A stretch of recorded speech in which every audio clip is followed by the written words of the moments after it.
And I have a photograph taken at the time of autopsy.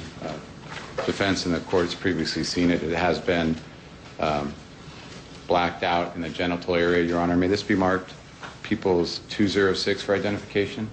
Yes.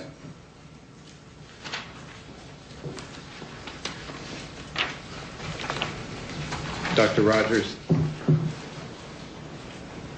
showing you what's been marked as Peoples 206 for identification, does this bear the coroner's case number 209-04415? Yes. And this was taken on June 26, 2009?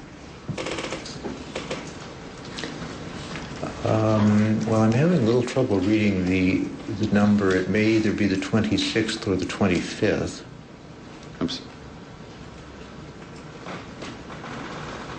Actually, what is that date reference?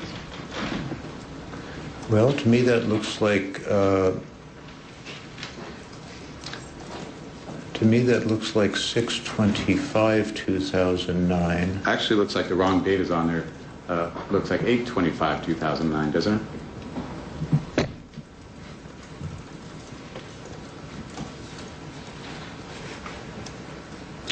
Well, it does look a little bit like an 8. Was this a picture taken of Michael Jackson's, at the time of Michael Jackson's autopsy, bearing the number 2009-04415? Yes. And does this accurately depict his body and visually depict his weight on the date of June 26, 2009 when you conducted the autopsy? Yes. Exhibit removed.